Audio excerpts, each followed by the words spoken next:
dell'autonomia stasera sul tavolo del Consiglio dei Ministri. Per il Ministro Stefani il percorso non è concluso, per il Governatore Zaia accolti oltre i 2/3 delle richieste, ma così com'è l'accordo non può ancora essere firmato. Qualche distinguo in Consiglio regionale, ma tutti d'accordo che serva l'autonomia, il PD, provvedimento annacquato e i 5 Stelle non siamo noi a frenare il percorso. Continuano intanto le manifestazioni di dissenso, soprattutto delle regioni del sud che annunciano battaglia. Zaia replica De Luca, attiva bene l'assistenzialismo. Carnevale di Venezia, è stata firmata in giornata l'ordinanza per gestire la prevista invasione di Calli e Campielli, tornano transenne e sensi unici. Sono 2 i feriti nel violento schianto frontale che ha coinvolto nella notte 2 vetture lungo via Adriatico a Jesolo, estratti dalle lamiere dai vigili del fuoco, sono stati portati in ospedale. Non si sentono al sicuro le donne di Mestre, una piccola iniziativa del comune sui corsi di autodifesa ha registrato un clamoroso boom di iscrizioni, gli organizzatori costretti a raddoppiare gli appuntamenti. Oggi è la festa degli innamorati, mariti che corrono dalla moglie con un mazzo di rose, chi invece sta ancora aspettando l'amore, una festa ancora sentita. Una buona serata, ben ritrovati con l'informazione di Antenna 3 Venezia. La bozza d'intesa dell'autonomia dunque in primo piano perché è sul tavolo finalmente del Consiglio dei Ministri dalle 19 di questa sera. Il Ministro Stefani specifica che la procedura non prevede in Consiglio dei Ministri voti sui testi, siamo consapevoli, ha aggiunto il Ministro, che il percorso non è concluso ma siamo ottimisti sul risultato. Per il Governatore Zaia sono stati accolti oltre i 2/3 delle richieste del Veneto, ma così com'è l'accordo ancora non può essere firmato. Percentualmente siamo a un 70%. Siamo ben oltre la metà strada verso un'intesa fra Stato e Regione sull'autonomia del Veneto, secondo il governatore Luca Zaia, che rimane ottimista dopo il giro di consultazioni tra i ministeri terminato nei giorni scorsi. La bozza dell'accordo è in questi minuti sul tavolo del Consiglio dei Ministri, riunito alle 19. Io immagino che da stasera il Consiglio dei Ministri analizzerà la bozza, faranno la lista dei punti nevralgici e poi ci sarà, come ha annunciato Conte a fine dicembre, ci sarà il Presidente del Consiglio che affronterà il one-to-one con i singoli governatori per le singole partite. Allo stato attuale, comunque, puntualizza Zaia, la bozza non è firmabile da parte del Veneto. Vanno risolte delle criticità, se no no. Cioè bisogna che ci siano criticità risolte, ma lo sappiamo, non mi preoccupo perché abbiamo lo spazio per trattare ancora. Del resto ragazzi questa lo sapevamo dal primo giorno che non era una passeggiata. L'accordo invece è già stato trovato sul tema cruciale delle risorse economiche. Si parte dalla spesa storica, riferisce il governatore, che verrà superata nel giro di 3 o 5 anni con la norma finanziaria scritta ieri. Dopo il primo anno di avvio si arriverà gradualmente a un riparto delle risorse basato sulla media nazionale. La norma finanziaria, come si dice, l'articolo riguardante la norma finanziaria come è stata discussa ieri a noi va bene. Puntuale la risposta alle critiche di chi vede nell'autonomia una forma dolce di secessione o il pericolo di un aumento delle disuguaglianze. Non possiamo accettare che qualcuno dica che questa è la secessione dei ricchi, perché vuol dire prima non rispettare la Costituzione, dopo non aver capito nulla. Idee diverse ce ne sono molte, allarga le braccia Zaia, ma quelle più inaccettabili arrivano sorprendentemente da colleghi governatori. Non posso accettare che ci sia il mio collega De Luca che invece di fare una battaglia per portare a casa l'autonomia fa la battaglia perché gli altri non abbiano autonomia. Vuol dire che la campagna ha scelto l'assistenzialismo, ce lo dica. Ottimista il presidente Veneto anche sull'iter del provvedimento che dopo la firma tra Stato e Regione arriverà blindato in Parlamento. Le Camere potranno solo approvarlo o bocciarlo, ma non apportare alcuna modifica. La vera pietra miliare è l'uscita dal Consiglio dei Ministri e la firma dell'intesa, dopodiché il tema del passaggio parlamentare io spero vivamente che ci sia prima delle europee.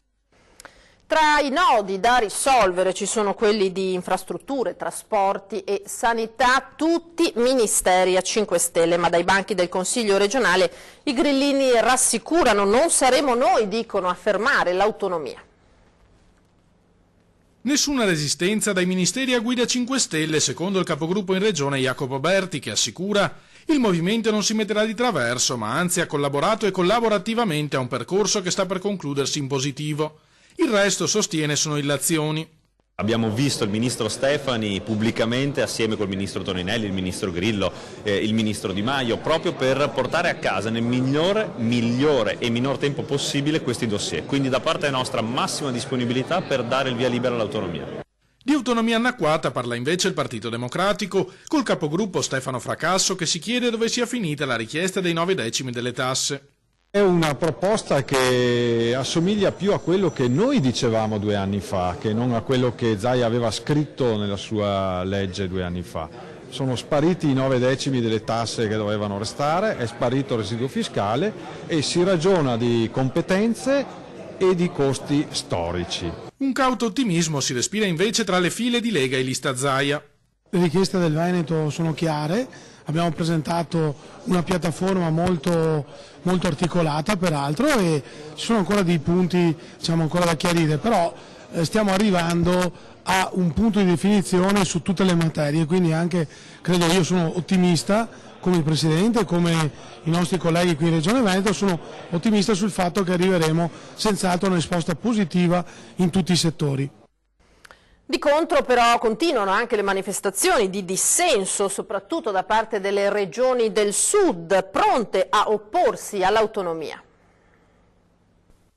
Con l'avvicinarsi dell'ora X, ovvero del Consiglio dei Ministri, chiamato questa sera a pronunciarsi sulla bozza dell'autonomia, cresce il malessere, soprattutto delle regioni del sud.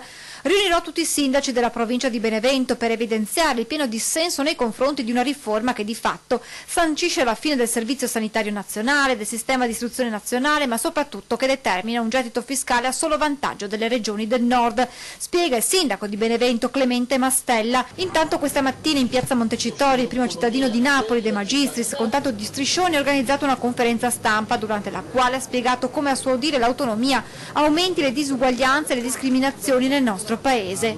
Interviene anche la vicepresidente della Camera, Mara Carfagna. L'autonomia di alcune regioni rischia, dice, di essere una forzatura inaccettabile dell'unità nazionale e dei diritti dei cittadini. È umiliante per il comune buonsenso dover motivare il no a questo modo di procedere sulle autonomie differenziate per 3 regioni, perché mai tutte le altre non dovrebbero chiedere alla spicciolata un po' di materie. È la posizione di Pierluigi Bersani, che poi aggiunge: si riorganizzi dunque la commissione bicamerale sul federalismo già esistente e in un anno di tempo si progetti un'organica messa a punto del sistema. Le conseguenze reali sulla vita del Paese della cosiddetta autonomia differenziata rischiano di essere devastanti, afferma il deputato di Leu Roberto Speranza, che conclude: ci sarà una qualità dei servizi essenziali sempre più disuguale da territorio a territorio. Lasciamo la pagina dedicata all'autonomia, ne apriamo un'altra sul Carnevale, perché è stata firmata in giornata l'ordinanza per gestire la prevista invasione di calli e campielli in occasione appunto del prossimo Carnevale. Sensi unici e temporanei obblighi e divieti sono le misure che anche quest'anno potranno essere applicate a Venezia nei giorni più caldi del Carnevale, in programma dal 16 febbraio al 5 marzo. L'ordinanza, diffusa oggi dal comandante della Polizia Locale Marco Agostini, dispone specifiche azioni a tutela della circolazione pedonale nel centro storico di Venezia. In particolare il provvedimento prevede che in caso di afflusso di persone tale da compromettere la sicurezza e la fluidità della circolazione pedonale, il personale della polizia locale avrà la facoltà di dirottare il traffico e organizzarlo con l'istituzione di sensi unici e temporanei obblighi e divieti, facendo transennare se necessario le aree interdette e inibendo l'accesso in determinate zone in cui la presenza e il transito di persone potrebbe creare pericolo per la pubblica incolumità. L'inosservanza dei divieti prevederà una sanzione pecuniaria da 25 a 500 euro. Sul fronte del programma prosegue invece il recupero di personaggi ed eventi semidimenticati della millenaria storia della Serenissima. Dopo la disfida sul Ponte dei Pugni vista nel 2018, annuncia il delegato alle tradizioni Giovanni Giusto, quest'anno tornerà anche la figura del Signore della Notte. Erano praticamente dei personaggi, dei supereroi nel vero senso della parola, va bene, che non avevano paura di affrontare nulla e nessuno, che agivano di notte per la sicurezza di Venezia. Quindi loro erano il vero deterrente, lo spauracchio dei malavitosi.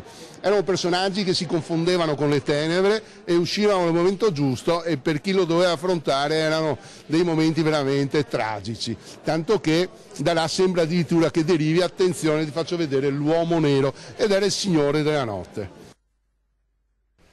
Veniamo alla cronaca. La notte scorsa, poco prima dell'1, i vigili del fuoco sono intervenuti in via Adriatico a Jesolo per lo scontro tra due auto, 2 i feriti. I vigili del fuoco sono arrivati dal locale di staccamento, hanno messo in sicurezza i mezzi ed estratto uno dei 2 conducenti rimasto incastrato nell'abitacolo della vettura. Tutti e 2 i feriti sono stati presi in cura dal personale sanitario del SUEM 118 e trasportati al pronto soccorso. I carabinieri hanno eseguito i rilievi per ricostruire la dinamica del sinistro. Le operazioni di soccorso sono terminate alle 3:30 dopo la rimozione dei veicoli e il ripristino della viabilità, che è potuta ritornare dunque alla normalità. È boom di iscrizioni ai corsi di autodifesa per donne organizzati dal Comune di Venezia. Doveva essere un esperimento, ma nonostante la scarsa pubblicità, un vero diluvio di domande è piovuto sull'iniziativa organizzata dal consigliere delegato alla sicurezza partecipata Enrico Gavagnin e dal comitato di quartiere Pertini.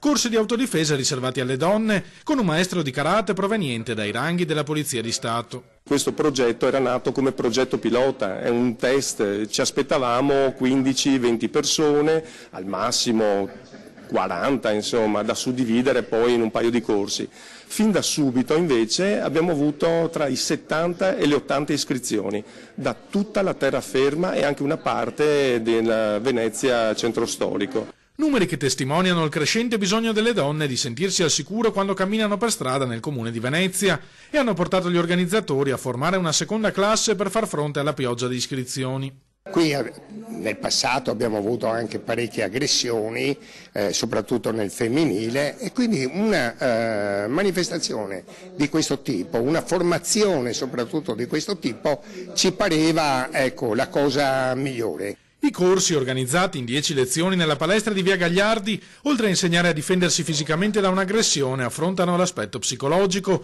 aiutando le donne a prendere consapevolezza delle proprie possibilità grazie alla collaborazione di una professionista dei servizi sociali del comune.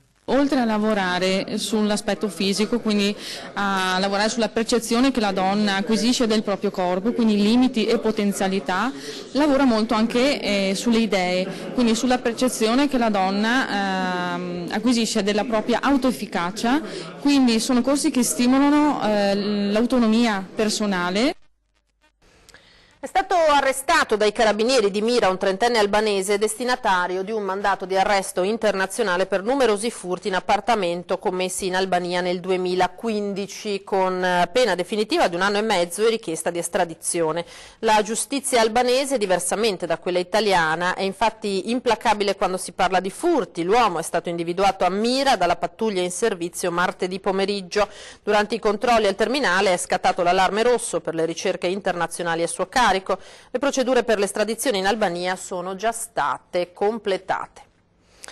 Negli ultimi giorni stanno giungendo numerose segnalazioni relative a una nuova truffa che sta colpendo ignari titolari di conti correnti, ovvero un addebito a seguito di una domiciliazione bancaria con RID apparentemente richiesta dal titolare del conto, ma in realtà autorizzata con dati personali carpiti con metodi truffaldini. L'importo addebitato senza l'autorizzazione dell'utente è esiguo e potrebbe sfuggire a un occhio non attento. Si tratta infatti della somma di 19,90 €. Gli esperti della Polizia Postale di Venezia consigliano, per evitare di incorrere in questo tipo di frodi, di controllare frequentemente la lista movimenti del proprio conto corrente e in caso di anomalie di avvisare immediatamente il proprio istituto di credito dell'accaduto, richiedendo il richiamo della somma illecitamente sottratta e la revoca del RID.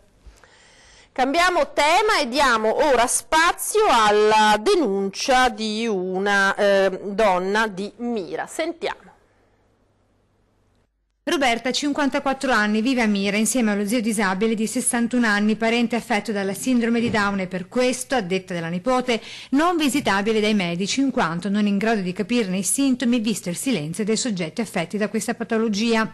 L'accaduto nei giorni scorsi nel corso di una visita cardiologica urgente per via della pressione arteriosa troppo alta dello zio. L'elettrocardiogramma, che senza i periferici non so se sia normale o no, e mi ha detto che era tutto normale e che se dovessi verificare che aveva ancora la pressione alta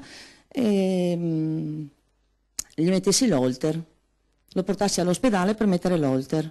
Sì, certo, la pressione a 180 di massima non è una cosa da poco. Infatti io gli ho chiesto se era normale, cosa potevo fare se capitava ancora, e lui mi ha detto lo porti all'ospedale, gli mettono sull'holter della giornata e vedranno quale potrà essere il problema. 102 euro di visita per non avere nemmeno una diagnosi. Si è svolto in 15 minuti, vestito, spogliato, elettrocardiogramma, il medico non ha aperto bocca, non mi ha detto assolutamente niente.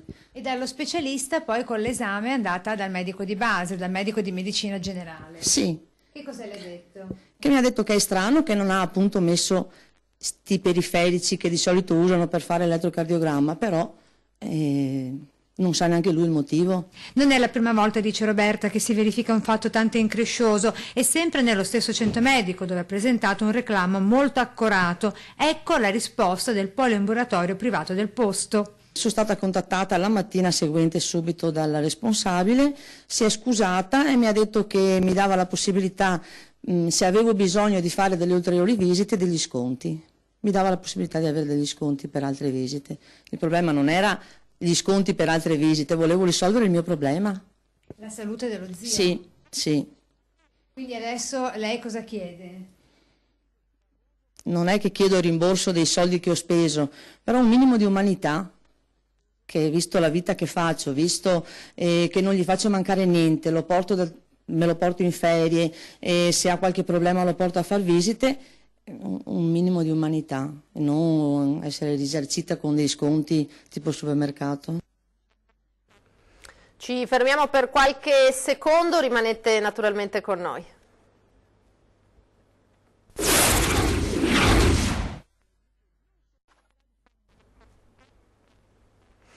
Di nuovo in diretta con l'informazione di Antenna 3 da Venezia. Un parco pubblico nell'area dell'ex ospedale lo chiede il Movimento 5 Stelle, che invita l'amministrazione comunale ad acquistare l'area da anni in preda al degrado. Mestre è stufa di supermercati, di centri commerciali, di nuovi alberghi e di case. Sulla base di questa convinzione il consigliere a 5 Stelle Davide Scano lancia la proposta all'amministrazione veneziana.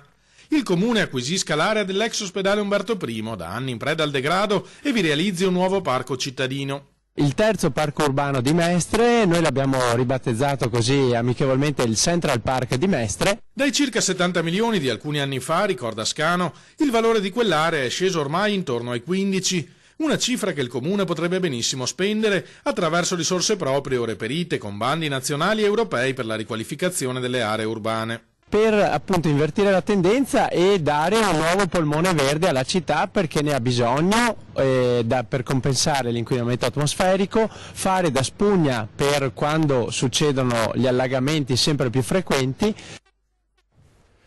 Nei giorni scorsi, lo ricorderete, avevamo raccolto l'accorato appello di uno degli ultimi artigiani veneziani, la cui attività rischia definitivamente la scomparsa. Torniamo su quella vicenda per raccontarvi alcuni particolari inediti. Il 19 novembre 2018 il pubblico ministero Giorgio Gava ha autorizzato Luca Casarile, 56 anni, a procedere alla messa a norma dello stato dei luoghi del cantiere Sant'Alvise e all'esecuzione dei lavori di cantieristica navale che non producono emissioni nelle acque e in atmosfera. Quindi, nella sua area, nel momento in cui può riprendere i lavori, possono accedere tutti, clienti, giornalisti, spazzini e lavoratori in genere. Ma non basta. Alle 11:50 del 26 novembre scorso venivano tolti i sigilli posti in una porzione dello stesso cantiere navale, così dal verbale della Guardia di Finanza, cantiere che narra ben un secolo di storia, area barenosa che è stata imbonita con i mattoni del crollo del campanile di San Marco nel 1911. Una volta imbonita quest'area nel tempo, si sono insediati i cantieri Zennaro. All'epoca non c'era nessun tipo di normativa per i cantieri navali, che erano disseminati un po' ovunque a Venezia, città marinara. Così alla Giudecca e alla riva degli Schiavoni, dove in questo caso non c'era neanche la riva, bensì la spiaggia, come narrano le foto del primo dopoguerra. Un po' alla volta le normative si sono evolute con i cantieri che si sono dovuti mettere al passo con i tempi, e torniamo qui alla storia dei cantieri di Sant'Alvise, di cui vi abbiamo ampiamente parlato nei giorni scorsi, specificando come, essendo la riva franata perché erosa dal moto ondoso, Pur essendo l'area di proprietà del demanio, quest'ultimo non l'ha mai messa a norma nei marginamenti e vasconi. Per questo a fine ottobre scorso erano scattati i sigilli, poi come detto rimossi a novembre. Fatto sta che Casaril, per mettersi a norma, si era anche impegnata ad avviare lui stessi ai lavori con un progetto da lui presentato e approvato in parte. Manca infatti il condono edilizio degli abusi fatti dal concessionario precedente e risalente a 50 anni fa e che sembra verrà risolto entro fine novembre. La specifica dello studio legale Sartore Caleca di Treviso che assiste Luca Casaril con le vicissitudini del suo cantiere. Cambiamo tema, oggi festa degli innamorati, mariti che corrono dalla moglie con un mazzo di rose, chi invece sta ancora aspettando l'amore, festa comunque ancora sentita, abbiamo fatto un salto a Treviso. Io non festeggio San Valentino perché secondo me San Valentino è tutto l'anno. E quindi però comunque riceverà qualcosa? No, perché secondo me bisognerebbe ogni giorno essere grati per l'amore che riceviamo e che diamo agli altri, quindi io non sono per San Valentino. Comunque faccio gli auguri a tutti. Siamo in consegna, c'è chi pensa per la moglie, chi pensa per le bambine, per le figlie, quindi un San Valentino dove hanno pensato un po' a tutti. Si continuano a regalare i fiori, alcuni sono solo dei pensieri, altri sono delle cose un po' più importanti, però comunque è una festa ancora sentita. Sì. Mi ha regalato queste e poi un quaderno con la tavola periodica perché io faccio lo scientifico al Da Vinci e questo astuccio. Basta amore, è già quello è un regalo. Mi ha portato fuori a pranzo perché è il mio onomastico. Quindi festa doppia? Esatto. Sì. E quindi il regalo è questo o c'è qualche altro pensierino magari? Chi lo sa, magari stasera arriva qualcos'altro, non lo so. Vedremo, sorpresa. Ho fatto un pensiero, proprio un pensiero con la mente e sto aspettando qualcuno. Quindi waiting for a friend, è un'attesa. Però non regalo nulla. Io personalmente non regalo nulla. Attendo. Dove stai andando? Da mia moglie. Dalla moglie? Sì. Hai preso un bel pensiero? Sì, sì. E ti aspetti che anche lei ti abbia fatto qualcosa quando arrivi? O te ha già Sì, fatto? sì, mi ha fatto anche lei. Ti ha già fatto? Sì, Cosa sì. ti ha fatto? Boh, non so, vediamo.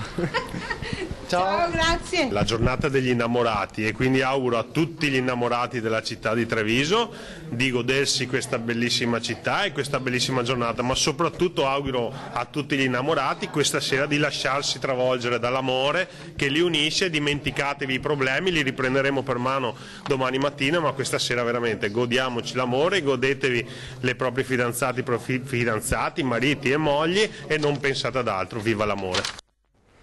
E allora una buona serata a tutti, a me non rimane che salutarvi e lasciarvi alle previsioni del tempo, arrivederci.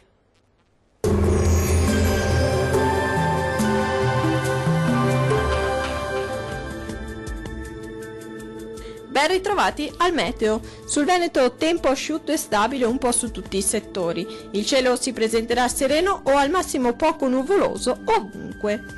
Non sono attese precipitazioni degne di nota.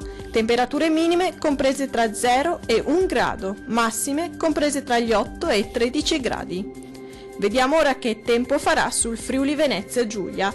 Il sole sarà protagonista della giornata. Non sono infatti attese precipitazioni degne di nota. Il cielo sarà soleggiato su tutti i settori. Temperature minime comprese tra 0 e 3 gradi, massime oscillanti tra gli 11 e i 13 gradi. Vediamo infine la situazione meteorologica del Trentino Alto Adige. Lo scenario sarà molto simile, avremo condizioni di tempo stabile e soleggiato ovunque. Non sono previste precipitazioni degne di nota. Temperature minime comprese tra 1 e 4 gradi, massime oscillanti tra i 13 e i 15 gradi. Dal meteo di Antenna 3 è tutto, arrivederci.